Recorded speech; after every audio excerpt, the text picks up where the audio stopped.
Our first speaker today is also our brave first graduate student in the series, Apoorva Baluapuri. Apoorva is currently doing his PhD in the University of Würzburg in the lab of Elmar Wolf, and will hopefully be on the postdoc market next year, so watch out for Apoorva. Apoorva has received multiple fellowships for his graduate work, but most recently he was awarded the Best Scientific Talk Award at the Eureka Symposium, so I expect this talk is going to be a real treat. So without further ado, Apoorva, take it away. Thanks a lot, Prabhuda, for the kind words, and thanks a lot to the organizers of Fragile Nucleosome seminar series and the Discord server. It's been a totally great experience being associated with it. And I would also like to thank them that they gave me this opportunity to speak about the work I've been doing with MYC SPT5 and RNA polymerase at the lab of Elmar Wolf. And I would like to begin by thanking all the members of the lab first, especially Elmar and Julia, who has also been an equal contributor to whatever we have done on this topic.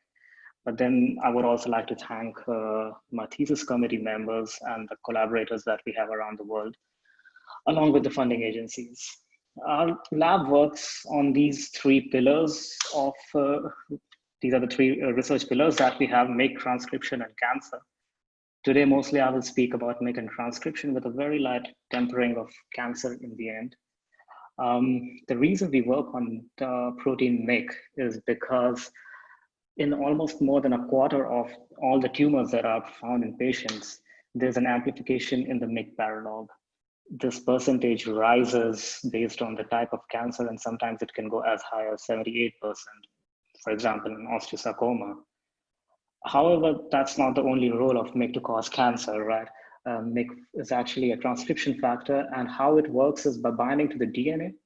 And as you can see from this heat map, it binds to almost all the genes on which polymerase is bound. So basically all the active genes. And in the last few years, there have been an extraordinary amount of effort from various labs around the world, resulting in a very high impact work, which wants to delineate which genes does MYC bind to, at what concentrations, and more importantly, what does this result in? Like, which genes does it downregulate, which genes does it upregulate, and which biological processes are these genes involved in? So this is actually very precisely cataloged now, and it has been done in extreme detail. But how does MYC bind to the chromatin near the promoters, and how does it affect Pol II behavior, and then brings about this regulation? This has not been so clear up till now. To be more precise with this question, if you look at the transcription cycle, you see that these points that we always see, these stages of transcription cycle, they are basically just regulatory points. So one could affect these stages, and then you can affect the whole output of transcription. And what is not really known is that which stages, or is there only one rate limiting stage that MYC affects? What it could mean is that, does MYC bring CDK7 or TF2E, or does it has any effect on binding of SPT5 with polymerase, or does MYC bind to CDK9 and recruits it to the elongating polymerase? This all are very open questions and haven't been clarified, partly because a big amount of effort that has gone into delineating this MYC behavior on polymerase is very heavily dependent on polymerase ChIP-seqs. Polymerase ChIP-seqs are very useful in understanding where the chromatin is where the polymerase is binding on chromatin. And for example, if you have two different conditions, let's say orange condition and a purple condition, if it's just initiation that these conditions have different in between each other, then you see a profile change like this. Overall, you see just more polymerase binding to the chromatin. And if you look at the nascent RNA profiles in the same experiment, you would just see a general shift in the curve, right? However, if it is just the pause release step that is getting affected in the transcription cycle, that is when the polymerase binds to the chromatin and then stays there for a while, if just that does and then gets released from there, if only that's the step that is getting affected, then the profiles look a bit different in terms of polymerase ChIP-seq. So you see that the promoter binding polymerase is reduced, but the gene body is increased. And this is a classic polymerase ChIP-seq showing increased release phenomenon. And on the nascent RNA, again, you don't see any change. But let's assume for a moment that it's a bit of a different scenario, that it's not just pause release, but or even the release polymerase, when they move into the gene body, they start falling off because of different various reasons. Then on the polymerase ChIP-seq, you would still see the same profiles. You would still see that it looks as if there is more binding on the promoter in purple condition, and there's more polymerase in the gene body in the orange condition. But the reality is a bit different. Reality is that polymerases are dropping out in the middle, and the elongation phase is actually getting affected instead of the pause release. And this gets even more complicated if the rate at which the polymerases are transcribing in terms of kilobases per minute is changing. And then you need both of these profiles look similar, but if you block the polymerase at the start sites with DRB and then release them, then these profiles start looking different, and you have to make a complete multi-omics approach to figure out what are the stages that are getting affected. This has been very cleanly studied based on polymerase ChIP-seq data from Swestrup lab. And we thought that among all these techniques that exist to study the stages of transcription and properties of transcription, if we just combine the behavior of polymerase with and without MYC using polymerase ChIP-seq and studying nascent RNA and global elongation rates, we might just be able to know which is the exact stage that MYC regulates in the transcriptional output. So how this technique called 4SU-DRB-seq works is actually pretty well known up till now. It has been established by the Oren lab, and various configurations of this techniques have been used by Swestrup and Shilatifat lab up till now. So what happens is you add DRB to the cells, you block the polymerases so that they are initiated, but they stay paused. They wait like a car in ignition at the start sites, and then you release them while adding a uridine analog. So what happens during this release time, which is for a fixed time period, is that nascent RNA gets labeled, and this can be purified, and then you can see in that time period how far has the polymerase arrived.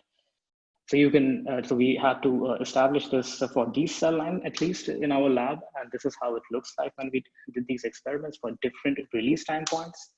As you can see that these are the browser tracks which show the polymerase signal across the gene. And actually it's the nascent RNA signal, which is a proxy for polymerase. It shows that if you release polymerase for 4 minutes, it's 11 kb as compared to 35 kb if you release it for 16 minutes. But if you just divide this distance by the time that has been released for, it gives you roughly an elongation rate of 2 kilobases per minute approximately. And we wanted to do the same experiment, but not for different time periods, not for different release times, but with and without MYC. So for this, we chose a cellular system in which we can switch off MYC by adding siRNA against MYC, but then bring it back to the normal endogenous levels by switching on TET-on-driven transgene. And this results in a massive change between the MYC on and MYC off condition. And the results that we got after this 4SU-DRB sequencing experiment were as follows. In absence of MYC, that is in MYC off condition, polymerase travel about 36 kilobases or 35 kilobases on these two genes, as you can see. However, in presence of MYC, the polymerase go way further, 57 or 53 kilobases. And this is not just on these two genes, and this is just not an approximation. We use a machine learning algorithm published earlier to actually calculate the speed in terms of kilobases per minute. And we realized that in MYC off, when we release the polymerase for 10 minutes, they have a median speed of 2.6 kilobases per minute as compared to 3.2 in MYC on condition. So that's quite a drastic speed defect.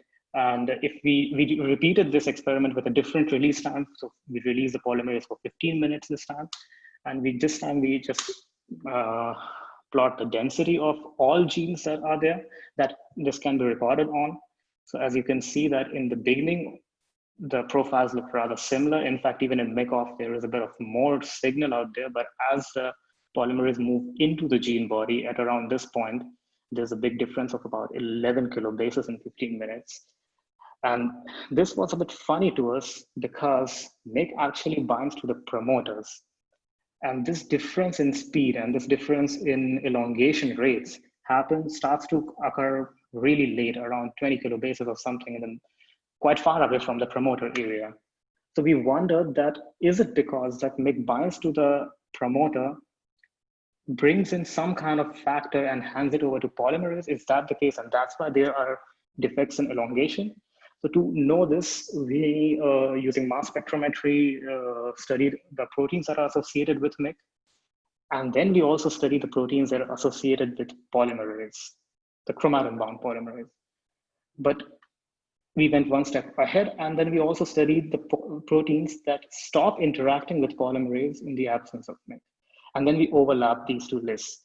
To a surprise, we found that it was actually SPT5 which stopped interacting with polymerase and still interacts with MYC when we reduce MYC levels. This implies that if we deplete MYC, the interaction between SPT5 and polymerase stops happening. SPT5 is actually a pausing factor in general, but the moment it gets phosphorylated, it helps polymerase to elongate. And this has been clarified from fantastic crystal structures from the Kramer lab.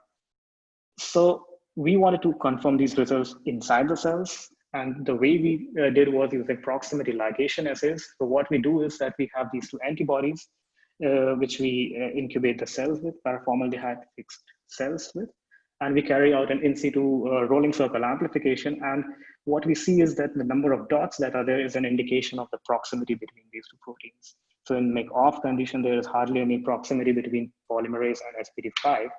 And this made us think that, okay, that sounds good. But what exactly is driving this handover? What is the factor that ensures this? So we thought that it could be CDKs, either CDK7 or CDK9. So we added DRB, which is actually a pan kinase inhibitor to the cells, and then carry out the same thing. And we saw that almost no signal is there in TLid. That means there's no SPT5 bound to polymerase. But if you look at MYC and SPT5 in presence of DRB, actually this is a lot of increase in signal as compared to the unperturbed condition. So we realized that there's some kind of kinase involved, and we conducted a mini screen out there with a lot of selective kinase inhibitor molecules, small molecule inhibitors. And we realized that if we add CDK7 inhibitors, that is THZ1 and the more specific inhibitor LDC4297, the interaction between MYC and SPT5 increases, but it goes down for polymerase and SPT5. And these results were eventually confirmed by ITs too. But more importantly, if we add a CDK9 inhibitor, that is LDC67, this does not happen. The same results are not replicated. So we then came to the conclusion that it's CDK7, which is assisting in the handover of SPT5 from MYC to polymerase. But that brings another question to the table, that if it is SPT5, then the effects that have been seen, which are given for SPT5, they should also be seen with and without MYC. This great paper from Fred Winston's lab had shown that SPT5 plays a role for sense and antisense transcription. So in absence of SPT5, antisense transcription increase. So we wanted to see if that's the same for us as well or not. So for this, what we did was we just labeled all the RNA with the same analog for SU, and we sequenced it. And then we calculated ratios of sense over antisense reads and distal over proximal reads. This gives us a very clear picture of the fact that the number of polymerases that start on these genes, all of them make it towards the end in MYC-on condition, but in MYC-off condition, even more polymerases start, but they immediately start falling off a few kilobases away from the start site in all these three genes. So basically sense transcription starts going down, but antisense transcription actually goes up in MYC-off condition. So basically in absence of MYC, polymerase lose their directionality where do they have to transcribe. And this we were able to confirm across all genes actually, that globally, in absence of MYC, sense is down, antisense is up. And these scores that I was saying earlier looked very similar across the replicates. And in fact, we were able to use these scores to correlate with gene regulation. And we saw that the genes which were activated by MYC, which were upregulated by MYC, had actually a massive effect on directionality in MYC's absence. And the genes which were not so much activated by MYC had not so much effect on directionality either. In fact, if we use these scores as a ranking parameter for gene set enrichment analysis, we realize that all well-known MYC target genes come up in this analysis. However, the last piece of data that I would show here is the fact that if we make parameters for initiation and pause release, for example, differences in nascent RNA reads in promoter and differences in traveling ratio, the classical ones, plus and minus MYC, and then correlate with regulation along with the directionality change, what we find is that the change in directionality goes very strongly hand in hand with changes in gene regulation, but not so much for initiation and definitely not for traveling ratio. So MYC affects traveling ratio the least, but directionality the most. And interestingly, the directionality and processivity, they also go hand in hand. So basically what we think is what we have figured out, a mechanism that exists in cells where in resting cells where there's not much of transcription required, polymerase transcribe in both directions, and MYC levels are rather low.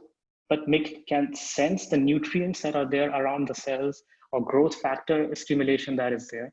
And immediately the MYC levels start rising. And the moment that happens, MYC binds to the chromatin, hands over SPT5 with the help of CDK7. And this non-productive mode of transcription completely shifts the productive mode, and meaningful transcripts start forming, increasing the biomass of the cell. And what I haven't showed here, and what we also found out though, was that in cancer cells, when MYC levels are even higher, what starts happening is this soluble MYC, which is not bound to chromatin, it actually has this weird squelching behavior, the sequestration behavior, that it starts taking away SPT5 from the existing polymerases, making them again non-productive. But this it does specifically on the genes which make proteins involved in immune surveillance of tumor cells. So these genes get repressed, and this implies that the tumor can then now metastasize. And this is how I think there's a selection pressure of cells which have high MYC in the tumor environment. It's not that these antisense transcripts that are there, they have maybe no reason or no function. We are still working on it, and future work will tell that if these antisense transcripts are actually making some kinds of cryptic peptides, or do they have some kind of translational output which affects the cell's behavior or not.